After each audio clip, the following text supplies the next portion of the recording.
할렐루야. 주님께서 하셨습니다.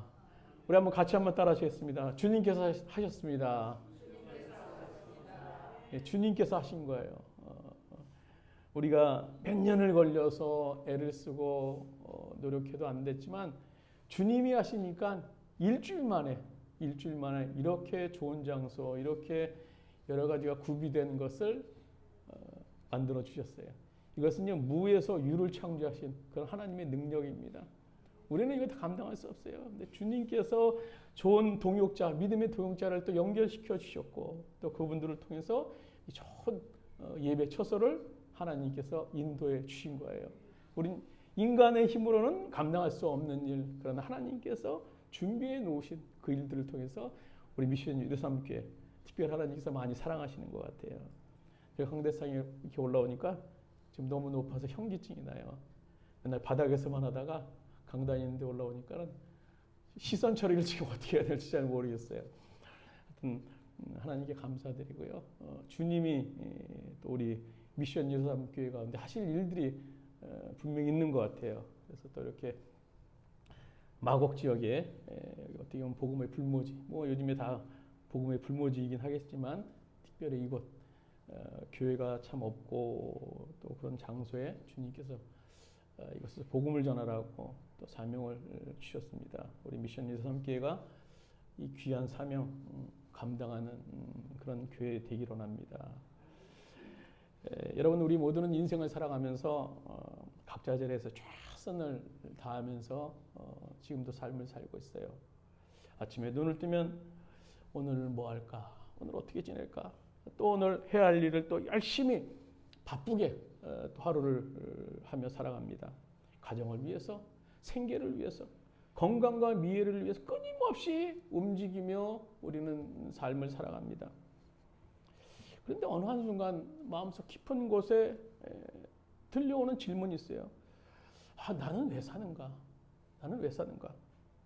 나는 과연 행복한가? 이대로 살면 언젠가는 분명히 죽을 텐데 죽으면 나는 어떻게 될 것인가? 혹시 지옥에 가는 것은 아닌가? 겉으로는 잘 사는 것 같은데 사람의 마음 깊은 곳에 설명할 수 없는 공허함과 내 안에 회의가 일어날 때가 있어요. 그래서 우리는 어찌 보면 이 질문을 피하려는 듯이 더 바쁘게 살기도 하고 더 많은 것을 이루기 위해서 몸부림치고 더 많은 사람들과 어울려서 그 관계를 몰두하며 사는지도 모릅니다. 그런데 아이러니하게도 채우면 채울수록 잠깐은 괜찮아지는 것 같은데 그 공허함이 또 몰려와요. 또 몰려요. 왜 그럴까요? 왜 그럴까요? 오늘 전도서 1장 8절은 이렇게 말합니다. 눈은 보아도 족함이 없고 귀는 들어도 가득 차지 아니한다. 인간이 가진 이 만족이나 공허함은요, 결코 채워지지 않는 존재라는 거예요. 아무리 가져도 결국은 부족해요. 늘 부족해요. 과연 돈 많은 사람, 돈 많으면 만족하며 삶을 살 수 있을까요? 근데 더 많이 가지면 만족할 것 같아요. 근데 얼마 전에 보니까, 몇 년 전에 보니까 현대 자동차 회장 얼마나 돈이 많겠어요. 그분이 자기 사옥에서 목숨을 끊은 일이 있어요. 돈이 많은데 만족할 것 같은데 그렇지 않은가 봐요. 또 올해 몇 년 전에는 여러분 잘 아시는 행복전도사라는 분이 있죠. 뭐 최아무개 윤이라는 분. 뭐 아침마당에 나와서 나는 행복합니다. 행복합니다. 여러분 행복 바이러스 받으세요. 행복 바이러스 받으세요. 외치며 살았던, 또 책도 여러 권 쓰셨더라고요. 한 열 몇 권을 쓰셨던 그런 분인데 어느 날 그분도 삶에 대한 회의를 느꼈었는지 목숨을 끊으셨어요. 저 그 얘기를 듣고 얼마나 그 당시 충격을 받았는지 몰라요. 여러분 전도서 2장에 보시면요, 모든 것을 다 가진 한 사람이 나와요. 그러니까 누군가 하면 왕, 솔로몬 왕. 이 세상에 안 가져본 것이 없는 사람입니다. 쾌락도 누려보고 재물도 쌓고 어마어마한 땅도 가져보고 또 거기다 지혜까지 뛰어난 사람이에요. 그런 왕입니다. 근데 그 인생의 말년에 그 인생에 대한 결론이 뭐였습니까?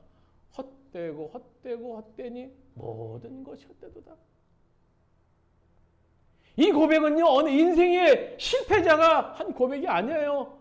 모든 것을 누리며 모든 것을 가졌던 어떤 사람의 인생의 결론이라는 겁니다. 그러면 인간에게 이렇게 채워지지 않는 무언가가 있는 것일까요? 오늘 성경은 이렇게 말합니다. 전도 3장 11절 주보에 보시면 이렇게 기록하고 있어요. 하나님이 사람들의 마음에 영원을 사모하는 마음을 주셨다라고 기록하고 있어요. 영원은 뭡니까? 하나님을 얘기하는 거예요. 하나님.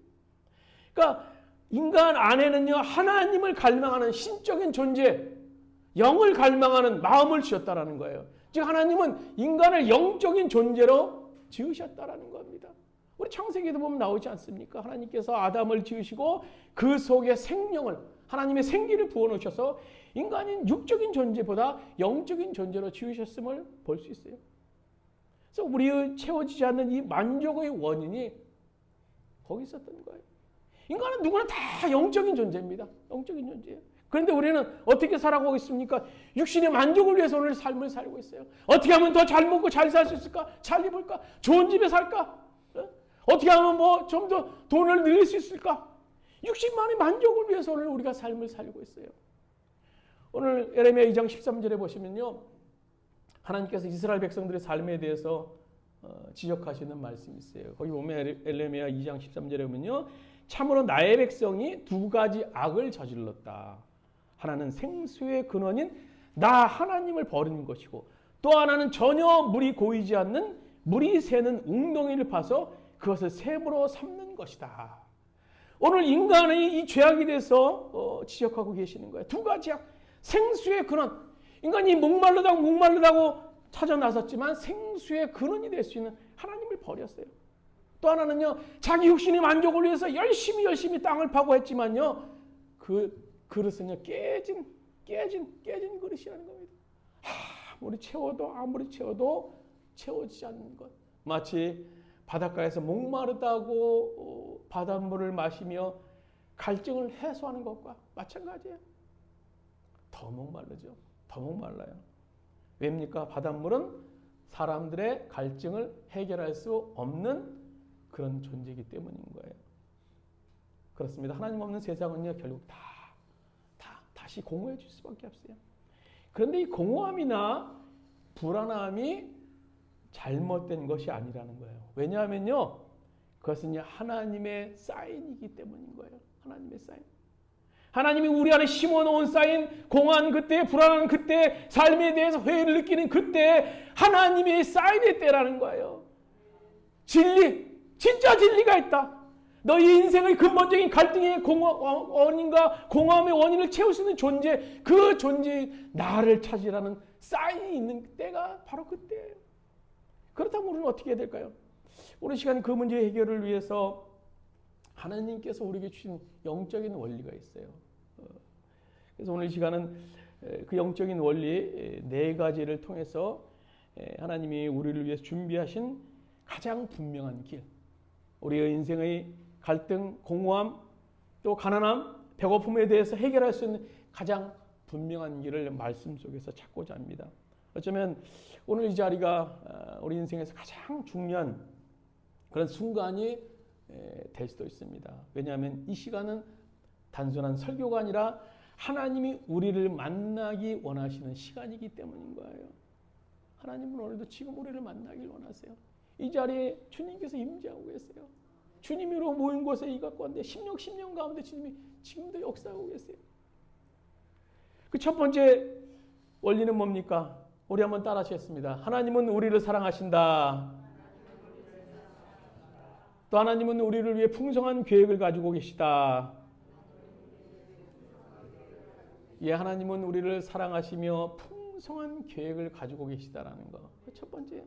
우리 요한복음 3장 16절 우리가 조금 전에 우리가 읽었던 하나님이 세상을 이처럼 사랑하사 독생자를 주셨으니 이는 저를 믿는 자마다 멸망치 않고 영생을 얻게 하려 하심이라. 또 요한복음 10장 10절은 내가 온 것은, 예수님께서 오신 것은 양으로 우리로 하여금 생명을 얻게 하고 더 풍성하게 만들기 위함이다 라고 말씀해 주고, 영원한 생명을 주시고 우리를 더 풍성한 자리로 초청하기 위해서 주님께서 오셨다라는 겁니다. 여러분이, 하나님은요 사랑이시며 사랑 그 자체예요. 사랑 그 자체. 근데 그 하나님이 우리를 사랑하시는데요, 어떻게 사랑하세요? 이처럼 사랑하시는데요, 이처럼이 어느 정도인가 하면 자신의 사랑하는 독자를 우리를 위해서 죽이시면서까지 우리를 사랑하시는 거예요. 어디에 누가 이런 사람이 있습니까? 누가 이런 사람이 있어요? 우리 자식 조금만 다치면요 난리가 나요. 근데 그분은 우리를 너무나 사랑하셔서 자신의 독생 성자 하나밖에 없는 예수 그리스도를 우리를 위해서 내어주셨어요. 세상에 이보다 큰 사랑이 어디 있겠습니까? 이 사랑은요 자신을 전부를 다 내어주신 포기하지 않는 사랑을 의미하는 거예요. 오늘 로마서 5장 8절은 말합니다. 우리가 아직 죄인 되었을 때 우리를 사랑하셨다라고 말씀해 주고 있어요. 우리가 잘해서요, 뭐 똑똑해서 우리를 사랑하신 것이 아니라 우리가 가장 부족할 때, 죄인 되었을 때 우리를 사랑하셨어요. 우리가 잘 아는 당자 얘기 있지 않습니까? 누가복음 15장에 어느 마을에 아들 둘 있었어요. 부유한 집안이었죠. 둘째가 놀면서 지내다가 이제 아버지를 괴롭힙니다. 아버지, 내 재산을 떼어주세요. 저 아버지 속박이 없는 자유로운 곳으로 나가고 싶어요.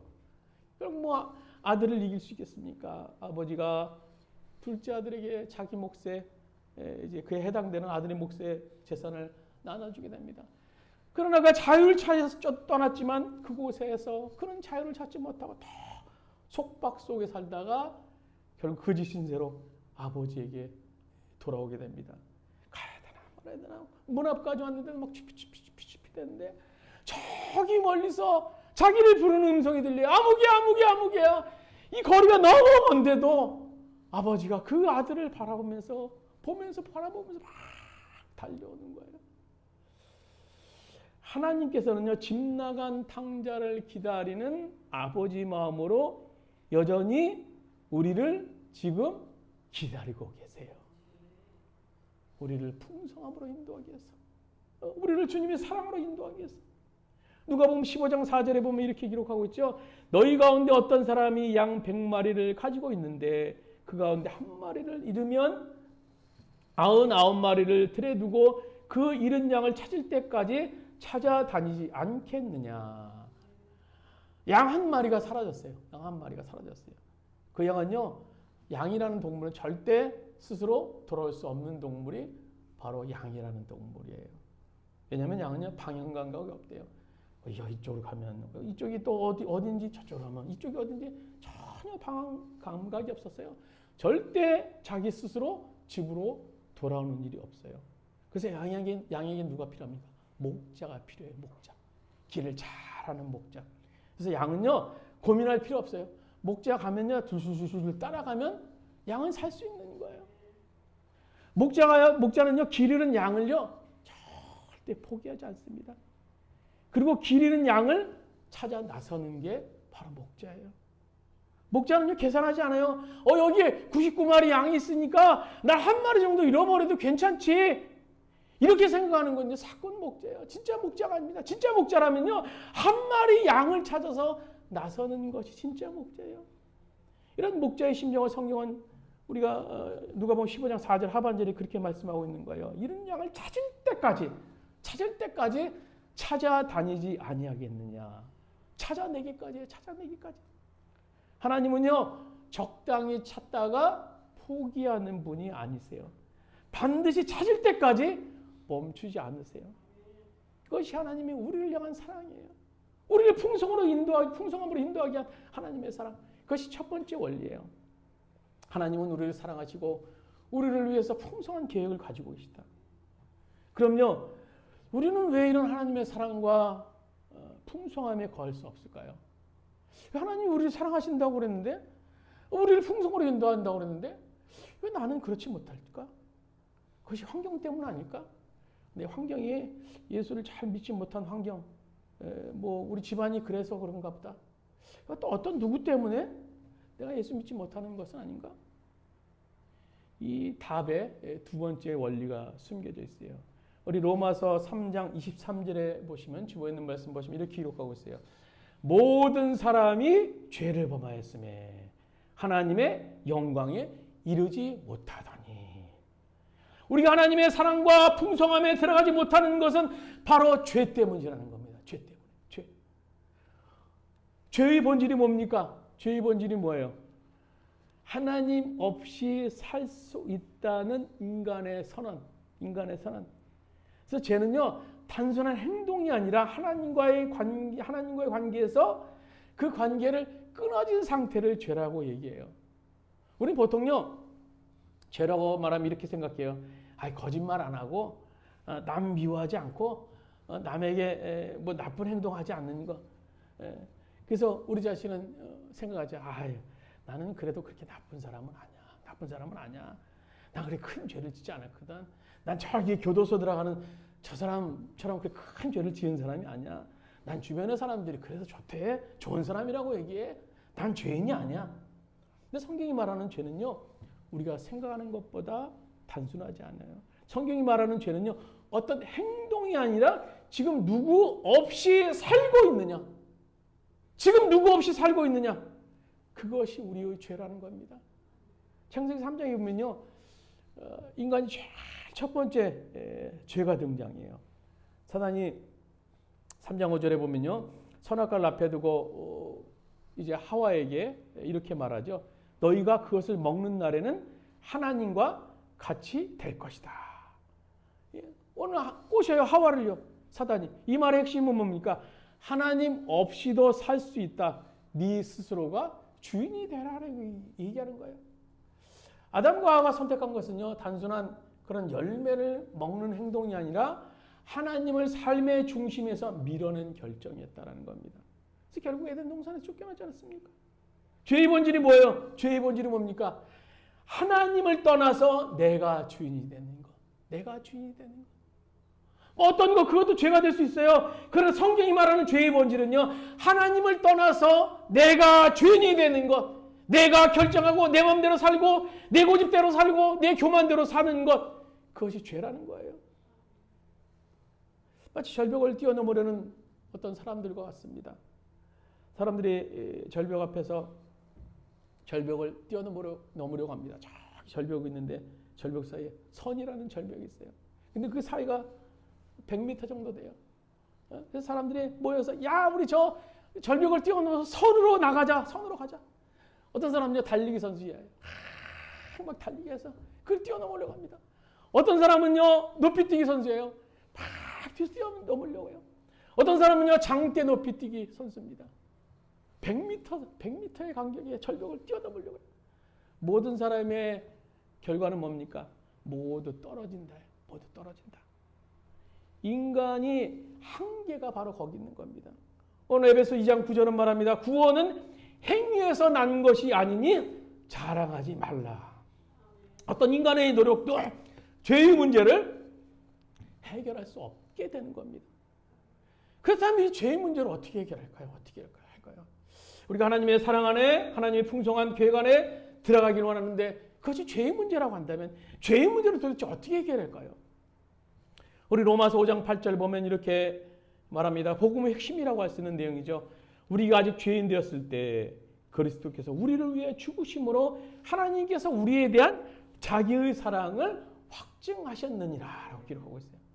하나님은요, 우리에게 더 노력해! 그 죄의 문제 해결하기 더 노력해! 애써! 말씀하지 않으셨어요. 대신 내가 지겠다.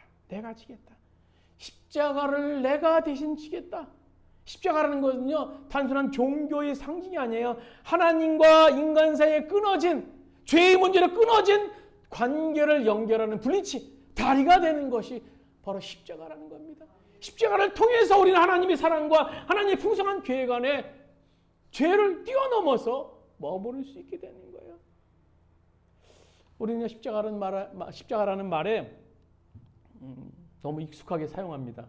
목걸이, 장식 혹은 이제 상징으로 사용하는데 그럴 수도 있습니다만, 우리가 1세기로 돌아가 보면요, 1세기 사람들에게 십자가는요 정말 소름 끼치는 사용 방법이었어요. 십자가라는 얘기를 꺼낼 수가 없어요. 너무나 너무나 잔인하고 너무나 무서워요. 당시 가장 수치스럽고 가장 잔인하며 가장 고통스러운 처형 방법 중에 하나가 십자가예요. 십자가. 로마 제국은요, 십자가형을 단순히 어떤 사람을 형벌하기 위한, 사용하기 위한 그런 것으로 사용하는 것이 아니라 사람을 완전히 무너뜨리고 공개적으로 수치를 주기 위한 형벌로 사용했어요. 인간이 가장 처절하게 죽이는 방법, 그것이 사용 방법이 십자가였습니다. 근데요, 십자가 위에서 하나님의 아들 독생자, 왕 중의 왕이신 예수 그리스도께서 달려 돌아가셨다라는 겁니다. 근데 더 소름 끼치는 것은요, 십자가형은 단순히 못 박혀 죽는 것, 그 정도가 아니에요. 그 정도가 아닙니다. 제일 먼저 십자가를 지기 위해서 가기 위해서 채찍질을 합니다. 십자가에 달리기 전에 로마 군인들이 이제 죄수를 향해서 채찍질을 해요. 이 채찍은요, 뭐 단순히 가죽 채찍이 아니라요, 그 끝에 보면요, 이 조그만 뼈 조각, 또 새 조각들이 달려 있어서요, 한번 살짝 해야 돼요. 살짝 쫙쫙 찢기는 그런 채찍이에요. 성경은 이 장면을 이렇게 말합니다. 시편 129편 3절에 보면 그의 등은 밭 갈듯 갈아엎었다. 오늘 예수님께서요, 십자가를 지기 위해서 올라가기 전에 로마 병정들이 예수님에게 채찍질 했는데요, 예수님이 그 등짝이 밭 갈듯 다 뒤집어 엎어졌어요. 그래서 어떤 사람은요, 이 채찍질 단계에서 사형수는 많은 사형수들이 죽는다고 합니다. 채찍을 맞다가 십자가도 지지 못하고. 그리고 예수님께서 이제 골고다 언덕까지 올라가세요. 약 빌라도 법정에서 골고다까지는 약 1km 정도 된다고 합니다. 지친 몸을 끌고 가진 조롱을 받으면서 골고다 언덕에 올라가시는 거예요. 그리고 올라가서 이제 못에 박히십니다. 손바닥이 아니에요. 손바닥이 아니라 굵은 손목, 우리들의 뼈가 있는 그곳에 못을 박으세요. 거기서 못을 박을 때 온몸의 신경이 전기 흐르듯이 고통스럽다고 합니다. 또 숨 쉴 때마다 못 박힌 손과 발에 체중이 실립니다. 얼마나 고통스럽겠어요. 근데요, 이 십자가형의 진짜 사망의 원인이 뭘까요? 저는 예전에 십자가가 예수님이 그렇게 돌아가시면 피를 흘려서 돌아가신다라고 생각했는데요. 이 문헌을 찾아보니까요, 질식사해서 죽는다고. 질식사, 십자가에서 죽는 원인이에요. 십자가에서 대부분은 질식사한다고 합니다. 몸이 이제 십자가를 지면요, 양목에 대못을 받고 손에 대못을 박힌 상태 매달려 있는 거죠. 근데 이게 몇 시간 지나면 쭉 처진다고 해요. 축 처지면요, 이제 숨을 쉴 수 없어요. 숨 쉴 수 있는 상황이 못 되는 거예요. 고통스러워요. 그러면요, 고통스러워서 숨을 쉬어도 다시 또 올린다고 합니다. 올리면 그다음 좀 숨을 쉬는데 좀 금세 또 내려오고, 그것을 반복하다가 이제 더 이상 올릴 힘이 없으면 십자가에서 생을 마감한다고. 그래서 몇 시간 안에 또 며칠 있다가 고통스럽게 죽음을 맞이한다고 합니다. 왜 예수님께서 이렇게 고통당하셨을까요? 왜 이렇게 고통을 당하셨을까요? 구약 이사야 선지자는 이사야 53장에서 이렇게 말합니다. 그가 찔림은 우리의 허물 때문이요, 그가 상함은 우리의 죄악 때문이라. 십자가는 어느 누구의 단순한 순교가 아닙니다. 대속입니다. 대속. 내가 받아야 할 형벌을 대신 받은 거예요. 내가 받아야 할 형벌. 우리가 하나님 없이 살 수 있다고 여긴 그 교만, 그 죄성, 그 모든 죄의 결과가 십자가 위에서 쏟아진 겁니다. 십자가는 인간의 잔인함의 극치이지만 동시에 하나님의 사랑의 절정이에요. 절정. 인간은 하나님을 죽였고 하나님은 인간을 살리신 현장이 바로 십자가 현장인 겁니다. 여기까지 많은 사람들이 들으면요, 그래 뭐 좋은 이야기네. 물론 뭐 좀 동의할 수 없는 부분도 있지만 좋은 얘기네. 좋은 분 오셨네. 맞는 말이네. 그렇게 얘기할 수 있어요. 그러나 성경은 거기서 끝나지 않습니다. 요한복음 1장 12절 우리 한번 같이 한번 읽도록 하겠습니다. 영접하는 자 곧 그 이름을 믿는 자들에게는 하나님의 자녀가 되는 권세를 주셨으니. 다시 한번 읽도록 하겠습니다. 영접하는 자 곧 그 이름을 믿는 자들에게는 하나님의 자녀가 되는 권세를 주셨으니. 영접하는 자.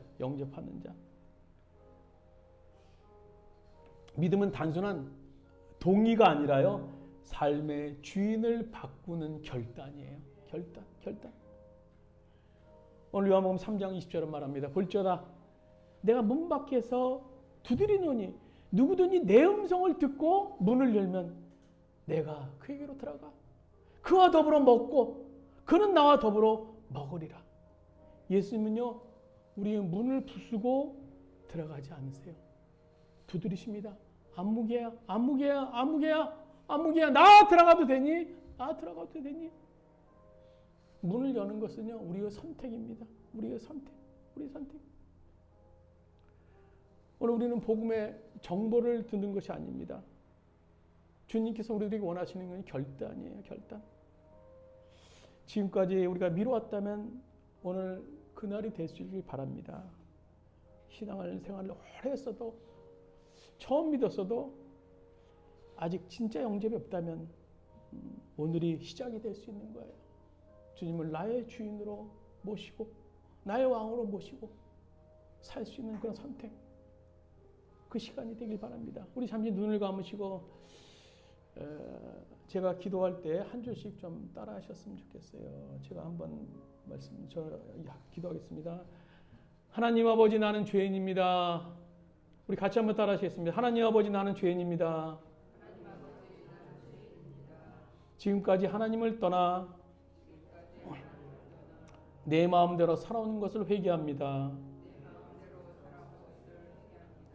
예수 그리스도께서 나의 죄를 위해 십자가에 죽으셨고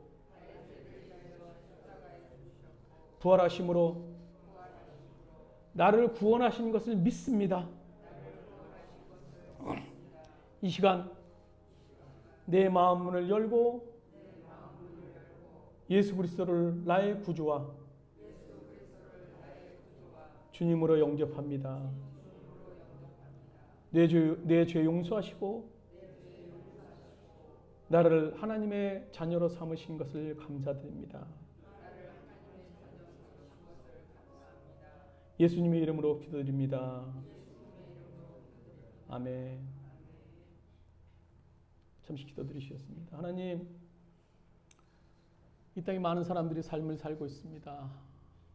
다 아무 없는 것, 이상이 없는 것 같이 삶을 살고 있지만 그 안에 누구도에게도 말할 수 없는, 누구도 볼 수 없는 공허함과 갈등, 또 부족함이 있습니다.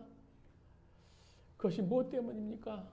우리가 그 원인을 발견할 수 있도록 도와주시고, 우리 삶의 주인, 우리를 창조하신 것, 우리를 원래부터 우리를 만들으셨던 그 주인 앞에 나가서 우리가 그 주인과 올바른 관계를 맺는 가운데 이 땅에 사는 동안의 기쁨의 삶, 또 영원한 나라를, 영생을 얻을 수 있는, 그런 생명을 얻을 수 있는, 오늘 그 복을 받을 수 있는 우리들이 될 수 있도록 주께서 인도하여 주시옵소서. 내가 온 것은 양으로 생명을 얻게 하고 더 풍성히 얻게 하려 함이니라. 이제는 우리 주 예수 그리스도의 은혜와 하나님 아버지의 무한하신 사랑하심과 보혜사 성령님의 감화, 감동, 내주 교통하시는 은총이 오늘 우리 마음속에 들려오는 하나님의 그 노크 소리에 응답하여 결단하길 원하는 오늘 성도들 머리 위에, 또 그의 가정 위에, 사업장과 직장, 이 땅의 모든 교회 위에 이제부터 언제까지 함께 하시기를 간절히 축원하옵나이다.